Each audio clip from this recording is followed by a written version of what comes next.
ఉల్లిగడ్డ, ఎల్లిగడ్డ, పచ్చిమిర్చి కోసుకుందాం. ముందుగా మనం కడాయి పెట్టుకోవాలి. తగినంత నూనె పోసుకోవాలి దోస్తులు. ముందుగా కొంచెం జీలకర్ర వేసుకోవాలి. మన జీలకర్ర అయితే మాగిపోయింది అనమాట. ఇప్పుడైతే మనం చికెన్ వేద్దాం.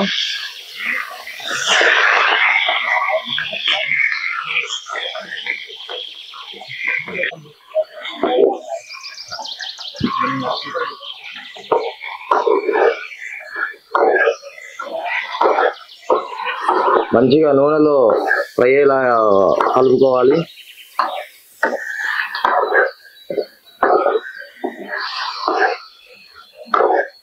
సో మన చికెన్ అయితే మగ్గిందనమాట. గ్రీన్ చికెన్ కావాల్సినంత మగ్గడ అయితే మగ్గింది. దీంట్లో మనం అయితే కొంచెం తగినంత ఉప్పు వేసుకోవాలి. మనమైతే ముందుగా పట్టుకున్న పుదీనా, కొత్తిమీర మిశ్రమం అన్నమాట. ఇది గ్రీన్ చికెన్ కి మోస్ట్ ఇంపార్టెంట్. ఇది లేకపోతే అసలుకి మన చికెన్ కి టేస్ట్, స్పైసీనెస్, క్రిస్పీనెస్ రాదు. కేజీ చికెన్ కి కాబట్టి 2 కట్టల కొత్తిమీర, 1 కట్ట పుదీనా అయితే చాలా బాగా గ్రేవీని థిక్నెస్ వస్తుంది, చాలా బాగుంటది.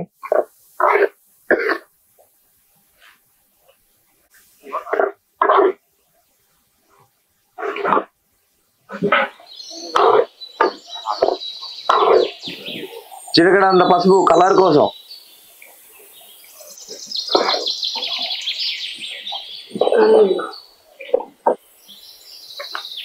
కొద్దిగంత కారం టేస్ట్ కోసం.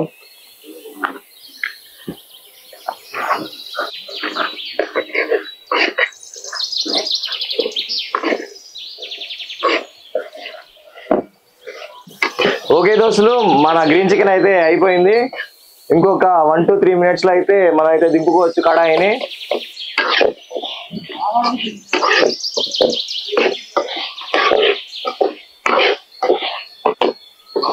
సో మన గ్రీన్ చికెన్ అయితే ప్రిపేర్ అయింది. దించుకునే ముందు దీంట్లో కొంచెం మసాలా వేసుకొని దించుకుంటే అయిపోతుంది. సో సన్నగా తగులుకున్న కొత్తిమీర కలర్ కోసం, గార్నిష్ కోసం అండ్ స్మెల్ కోసం కూడా మన గ్రీన్ చికెన్ అయితే రెడీ అయిపోయింది దోస్తులు. ఇలాంటి సింపుల్ రెసిపీ మీరు కూడా ఇంట్లో ట్రై చేసుకోండి. సో మన గ్రీన్ చికెన్ అయితే అయిపోయింది. దించుకొని టేస్ట్ చూద్దాం దోస్తులు. సో మన గ్రీన్ చికెన్ అయితే రెడీ అయిపోయింది. టేస్ట్ చూసి చెప్తాం దోస్తులు. ఇలాంటి గ్రీన్ చికెన్ అయితే మళ్ళీ అయితే దొరకదు ఇంట్లో. దోస్తులు గ్రీన్ చికెన్ అయితే చాలా బాగా వచ్చింది. మీరు కూడా ఇంట్లో ట్రై చేయండి. సో మన ఫుడ్ ఆఫ్ నేచర్ ఛానల్ అయితే సబ్స్క్రైబ్ చేయడం మాత్రం మర్చిపోకండి. Like, share, subscribe.